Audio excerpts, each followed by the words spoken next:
What's up, everybody? Captain Matt here. It's May 20th, 2020, and this is going to be the first ever Mumbo Meister crabbing report, so stay tuned.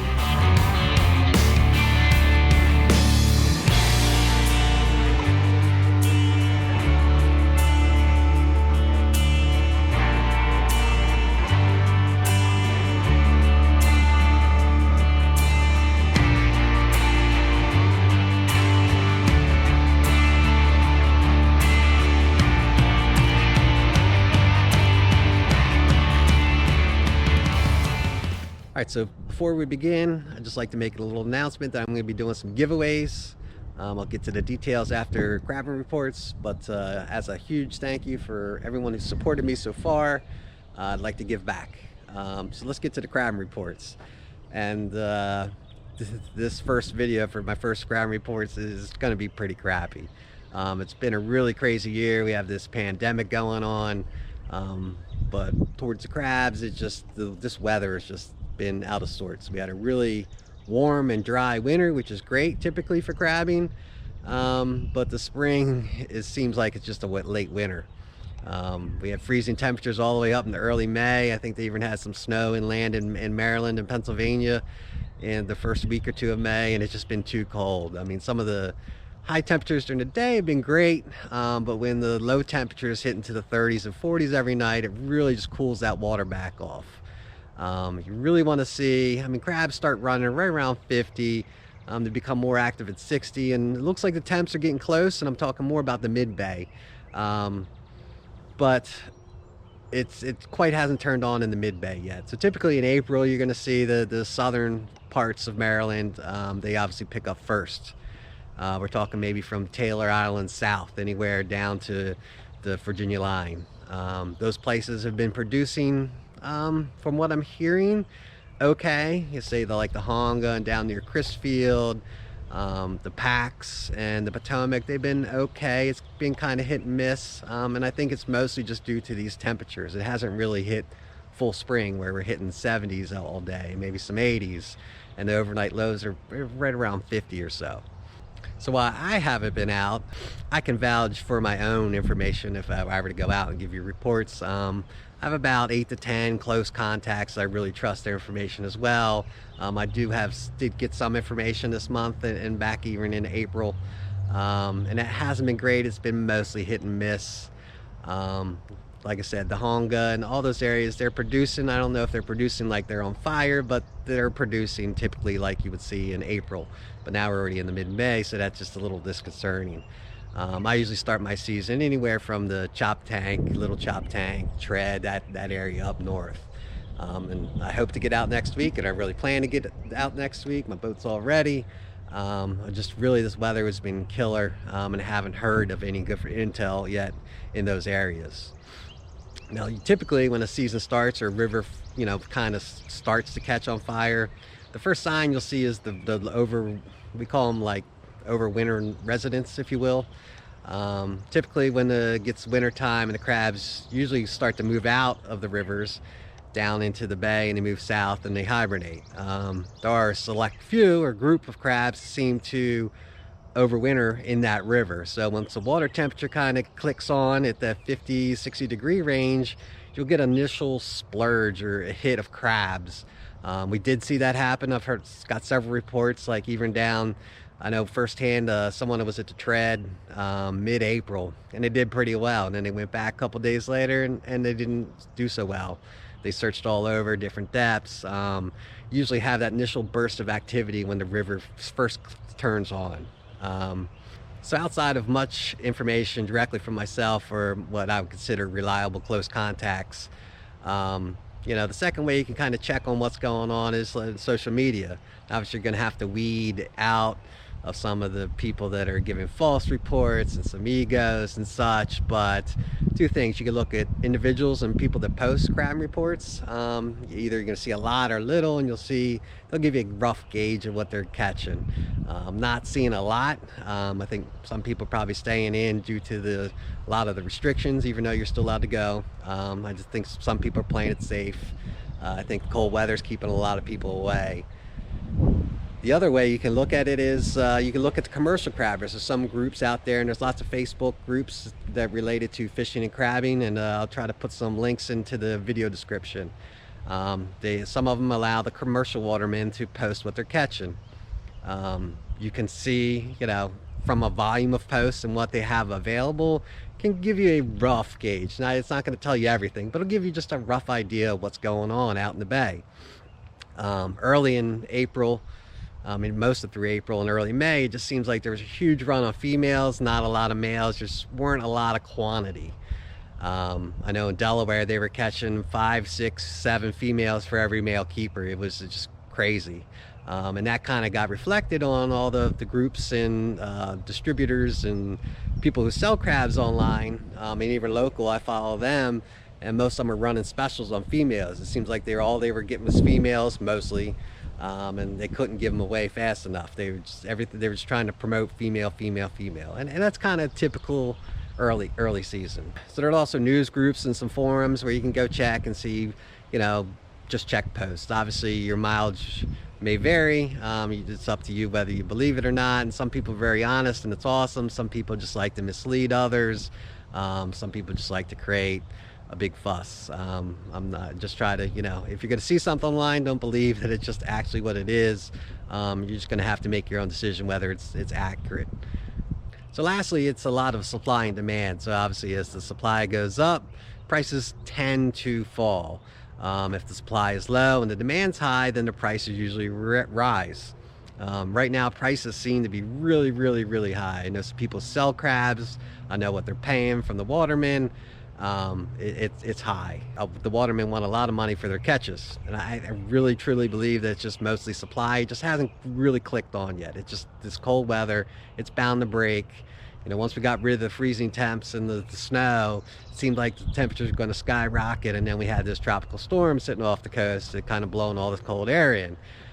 Next week's looking good, finally. Hopefully it stays that way and it holds and it warms up. I think once it holds up, we'll be good to go.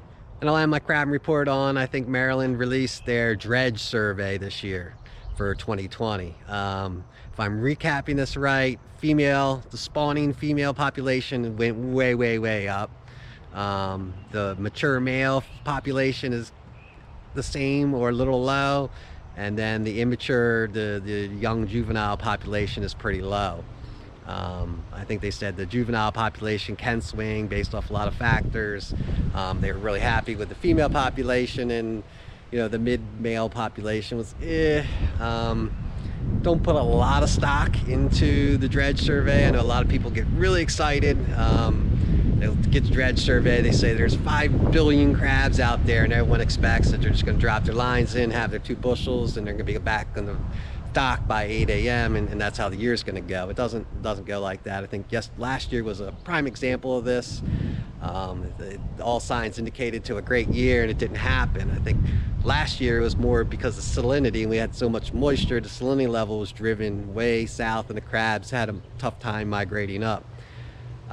So it used the dredge survey as a rough gauge of years to come. It doesn't always correlate one for one on the current year. Just a general health of the population of the crabs within the bay. So while I was getting the bone crusher ready over the weekend, I got her all cleaned up, had to get all the stuff out of the boat, and then I had to go into my shed here, get all my crabbing equipment out. I usually try to keep it inside over winter. There's less time in the sun and temperatures.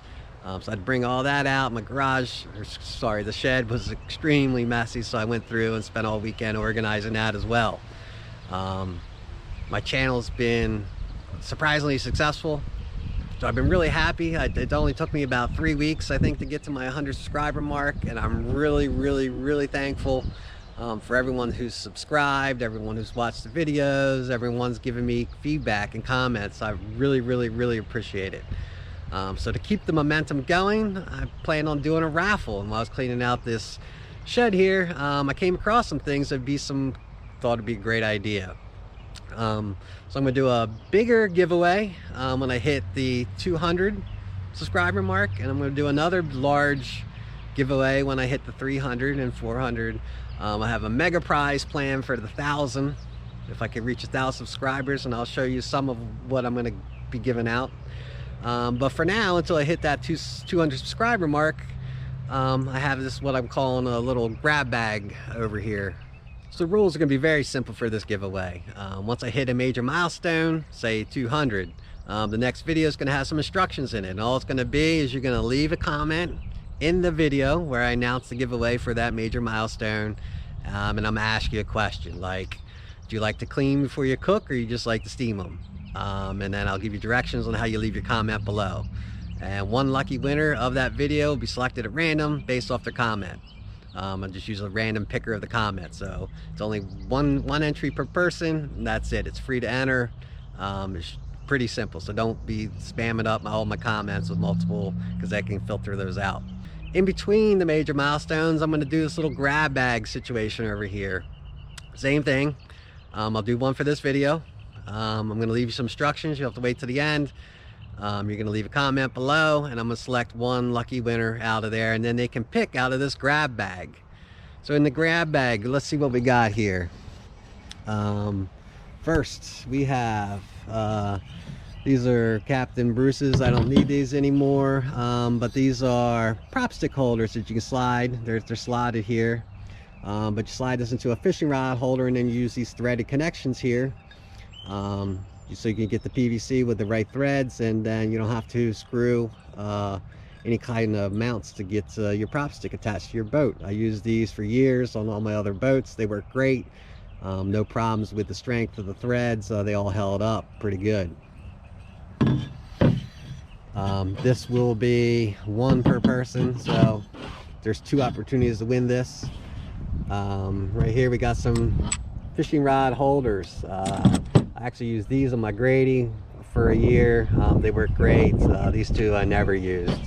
I got these off Amazon. They're called A Marine Made. I think they were like 20 bucks a piece or so. Maybe I'll put a link in the description below. But I'll give these away as a whole set. All 4. So these actually 2 separate tiles. This one has the mounting point in the middle, and this one, these 2 have the mounting point on the lower side. They hold on great.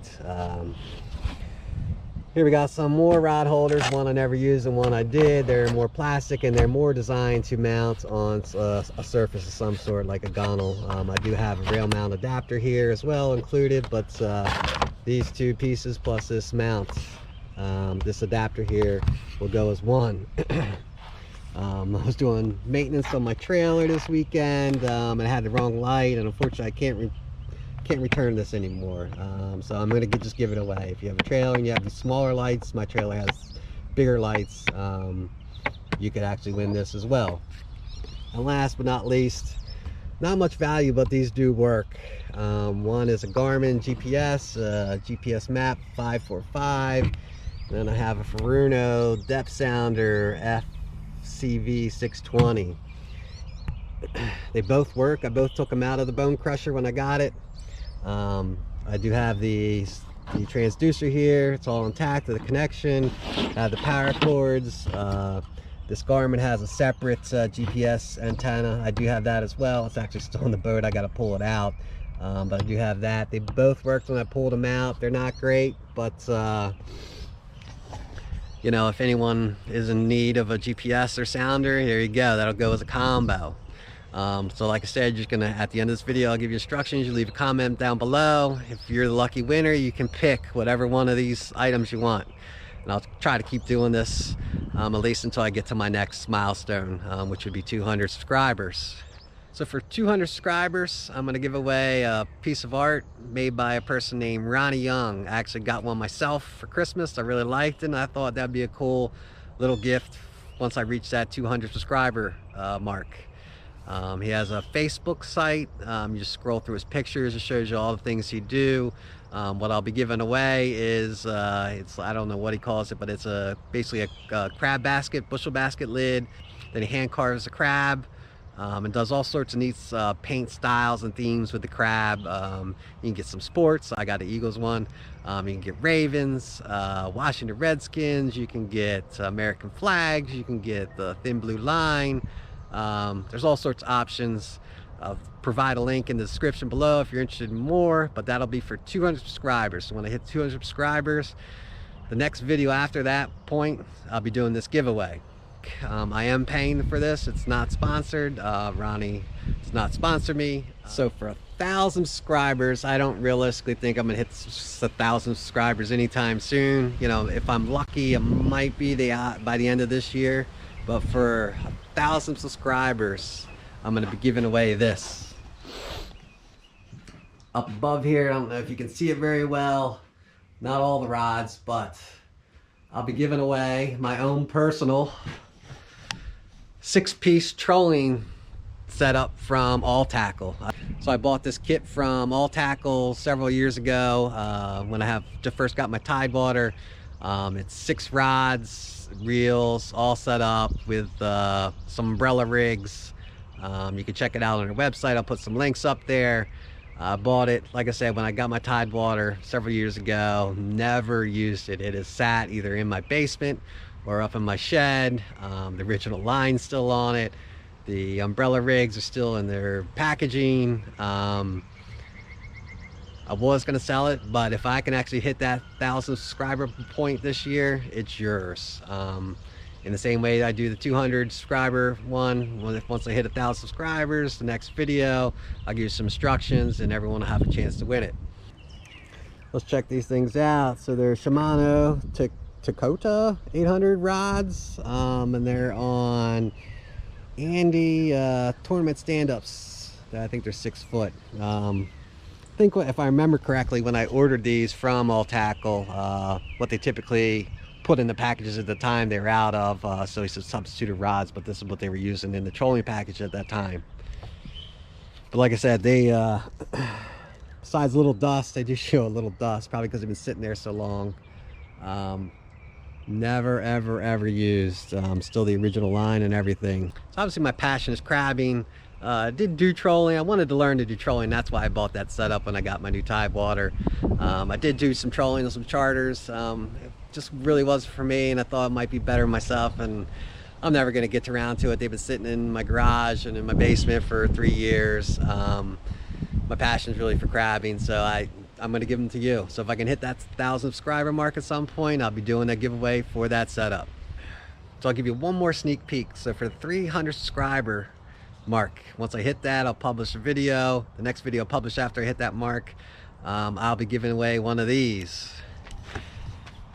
Not this exact one, but it's basically a keg that's been converted to a steamer. I think these are the best by far. I've tried all sorts of name brand and custom made ones. These things are pretty awesome. Obviously it's all stainless. It holds a full true bushel, so I've had very stuffed baskets and I've been able to fit them all in there. I think they're a great way to cook. They're gonna last forever. I already have a keg sitting up in my storage, up in my shed, and I got a welder on standby, and he's actually gonna start working on it the next week or two. So you won't get this one because this one's all dirty, but you'll get a brand new one. Well, the keg is slightly used, but brand new made one. 300 subscribers. So once I hit 300 subscribers, the next video I'll be giving that away. All right, so lastly we'll do the grab bag. Like I said, you can have any of these things here grouped. You can GPS plus sonar, some surface mount rod holders, trailer lights, rail based rod holders, or you could have one of these prop stick holders here. So all I want you to do is in the comments below, tell me your favorite place to crab. Maybe it's your memories, maybe it's the type of crabs, you always do real good at that location. All I want to know is your favorite place to crab in the Chesapeake. Whether it's a river, a bay, a creek. You don't have to give me coordinates or none of that. I just want to know, where's your happy place? Where would you like to be? Where's your favorite place to crab? So put that down below in the comments. So we're going to give it 3 days. This video should come out on a Thursday. So we'll give it Friday, Saturday, Sunday. And then on Monday, I'll randomly select one of the comments in this video. You don't have to tell me what you want. Just tell me your favorite place to crab. And then I'll contact you or look for a reply in the comments in the video, and then we'll get in touch, and then either you can pick one of these things up or I'll mail it out to you. Again, I just wanted to say thank you to all my subscribers, anyone's watched videos, anyone's giving me feedback. I really, really, really appreciate it. Till next time, I'll catch you later.